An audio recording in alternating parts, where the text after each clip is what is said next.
If I burst into tears, Preeya, you'll understand why. This is a recipe that my grandmother would make for me. It's lamb cooked with lentils, rice, macaroni. Now, it starts with these beautiful little lamb chops that I've cut into little pieces, little handles. You could just imagine me as a little boy with a little handle, just chomping on the little bits of lamb. You like that, don't you? Little Richo.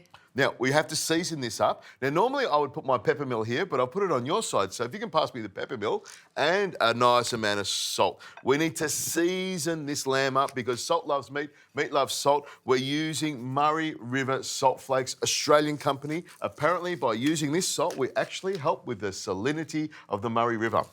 We're solving that problem as well. There you go. See, ecological, Look at you. You're tasty. a good guy. I know. Despite what everyone's saying out there. Deep down, I am a good guy, but you have to dig really, really deep. Really deep. Now, I've got my pan on here, and what I'm going to do is I'm going to sear off the lamb in the pan. And I use the fat that's on the lamb as part of the flavour of the entire dish. So you haven't added any oil to this pan. Don't need to. Because you're going to use the fat that's on the lamb chop. Exactly. You can already hear it sizzling. That's a really good indication that there is enough fat in the lamb rendering down already to be able to make this dish work really, really well. Now, I've got some macaroni here. I want you to just, with the scissors, cut a piece off there and measure out 300 mils of it. I'm using volume because with this dish here, my nonna would always use her hands to measure it. Now, the garlic I've got here, beautiful garlic cloves, I'm going to slice into big chunks like that. And I've got some chilli for you. If you can chop that chilli for me, we'll be able to put that together beautifully as well. Some garlic cloves there, and I've got some onion. And I'm going to leave this onion really chunky. Lovely texture. Exactly. Lots of texture going all the way through it. And we get everything ready before we turn that lamb over and pop it into the second dish. You can smell that lamb, can't you? I can, yes. It smells like an Australian house, doesn't it? Smells like a barbecue. It does. There's nothing better. Happy days. And this is the sort of thing I'm looking for. Lots of colour on there. And you can see, no oil. We're getting some of this fat rendering on the outside. Fat from the lamb. I like that. So you can potentially limit how much you're adding to the pan by using what's already there. Exactly. Yeah. Lamb fat's very good for you. It gives you lots of energy and lots of flavour. Now, we're going to turn this one over here like this and pop this in the pan because this pan here is the one we're actually going to cook the rest of the ingredients in and we're going to serve it up and flip it over. But we'll get to that later on. Right. But what you want to do is once they're browned off on one side, I'll turn them over and pop them into the other pan. This lamb's going to cook in the pan with everything else on top of it. You got to stay with me on this one. Yeah, I'm It'll thinking work. how this is, because I'm also looking at the macaroni and I can see rice, so I'm trying to think of how this is actually going to come together. But now the way you're arranging that, I'm thinking there's some flipping at some point. You're a very intelligent person. It's the two-pot pan technique that I use. And I use that for a couple of reasons, so I can do things all at once. And this pan's coming along beautifully, so it's nice and hot, bit of lamb flavour in there. In goes the ghee. Now, I'm using ghee. You can use more olive oil if you want, but I just love the flavour of the ghee. It is a great fat to use for a dish like this, and it has fantastic flavour. Now, the macaroni is what I'm going to put into the ghee, and I use the ghee to fry up the macaroni. I want to give it some crispness and some flavour. It looks a bit funny, and it's something that's a bit weird, but you can see it's already starting to colour up a little bit. And the ghee gives it it's going to be crunchy in the dish. A little bit crunchy. A little bit, okay. But it will cook all the way through, but it's the flavour I'm looking for. Now, I've got some garlic here, and you've got the chilli over there as well. We're going to throw this straight into the pan, and that'll help to slow down the browning of the macaroni. Give that a stir. You can hear that sizzling away. Yes. Looking good already. Looking good. All right. Now, we need some extra spice in here. I've got some cumin, some dill seed and some fennel seed. These are the spices that my nonna would use. And I'm going to pop them straight over the top here like this. And with a wooden spoon, I'm going to stir this all around like that. Now, I've got some lentils there. If you can pass them to me. The lentils I'm going to cook off. Now, I've got some rice there. I want you to measure up about 500 mils of rice, which is another volume measurement.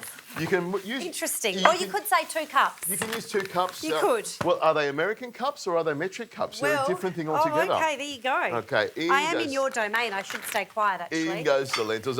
Trust me, I know what I'm doing. In go the lentils, and I'm just going to stir them around. What we're trying to do is just use the heat of the pan to soften up the onions and get those spices nice and aromatic. Is that looking good already? It is. I'm liking it. Everything's getting coated in that cumin. I like the use of fennel seeds. I feel like we often don't use enough of that. We don't. Nice flavour, quite mild if you use it in the right way. Exactly, and dill seeds as well. Good amount of salt in there. What I want to do is coat the rice, the macaroni and the lentils in all the spices and the lamb fat and the ghee ready and get it all mixing together beautifully. We'll add some tomato paste, which gives it some tomato flavour. Lovely. Concentrated tomato flavour. And a little bit of vinegar for some acid. Just about a tablespoon goes in there. You can hear that bubbling away already. Now, at this stage, I've got some crushed tomatoes. In they go. They give it some body that we really, really want. Some richness. Exactly, and mix that around like that. Now, I've got some stock over there. I'm going to get you to drag that over here. Now, this is something I do in a pan that I'm going to toss around. Be careful doing this at home because it can get quite messy. Once you've been doing this for a while, you can just toss it around like that. You can see it starting to come together. Now I'll add my liquid. I've got a nice amount of liquid here which will help to bring it all together. This is the right amount that will absorb into the rice and the macaroni and help cook the lentils as well. So pour that straight over the top here like that. And then we're almost ready to go. Whoa, the pan size is just spot on. Exactly. Yeah, I just like to mix it around and take a second just to make sure that everything is mixed in here beautifully. Nice and easy to do. Now, my lamb pot is nice and hot here. And at this stage, I take the whole lot of it and I pour it straight over the top. Here we go. The lamb, the rice, the liquid, everything goes in there together. I'm thinking if you wanted to, you could transfer everything, then add the liquid into that pot. You could. Yeah. Well, this is the way you got to do it. This is lovely. the beautiful way. All that liquid is in there, all that tomato, all that spice. And the trick is to make sure that there's no rice left on the side here. Now, that's going to come up to the boil in about a minute or so. I'm going to pop the lid on and let it simmer away nice and gently. It'll take about 30 minutes to cook all the way through. Don't take the lid off, just let it sit there for another 10 minutes and then I'll show you how to turn it out and make it look delicious. Can't wait. I can't wait.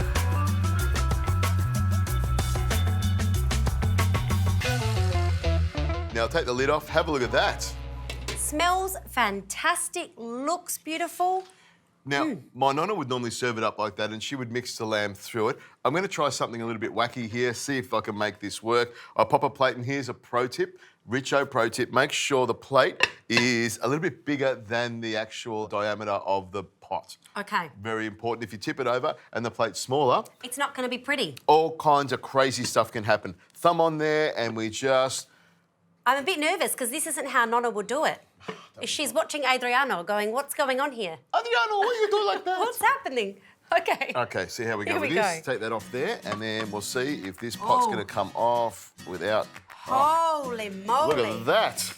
Nice. Look at that. Where are those lamb chops in there? They've just sunk under there a little bit. They're in there. And they're nicely cooked all the way through. And then we grab some of this lovely salad to sit on top there so it looks nice and pretty. Is that looking good? It's looking great. May I, Sumac? You can. And you can see we've got this lovely crust around the outside like that. It looks great, doesn't it? It does. Fantastic. Imagine putting this on the table. It's a one feast dish, one Oh my pot dish. goodness, you need nothing else. You could put lots of little extra veggies in there, I'm sure, if you wanted to. You could, or maybe just have a salad on the side. You could, Now, yes. I'm just going to grab a spoonful here and rip out some of that lamb. Smells fantastic. And that lovely crust, the soccerata on top. It's like the paella. When they cook the paella, it sort of burns and goes a little bit sticky on the bottom and that crunchy bit. It's like polenta as well. It goes nice and crunchy. It's like many different grains. We could list them all. Exactly. We So I'm going could. to pop that there like that. Have a little taste of that. I'm going to There's just... the lamb chop. Oh. There she is. I wondered where she'd gone. She was hidden by that beautiful crust. I'm going to have a taste over here, Chef. I found the lamb chop. It was hiding under the rice and the I lentils. love this macaroni in here too. And this is going to... Look at that. It just falls apart. When it's cooked low and slow like this, it just absorbs all the flavours. Wow. That is seriously delicious. I love the flavours through that. I did not expect the macaroni and the rice to work like that. That is magnificent. I really like it. The flavour and the tenderness of that lamb. Ah, It's absorbed everything. going back The in. lentils are cooked. The macaroni's cooked. It's got a lovely flavour to it. Lentils are a nice touch. We're just going to stay here. Next time I'll do it with more lamb. More lamb, more lentils. I agree. I think my nonna would be proud of me. What do you think? Agree.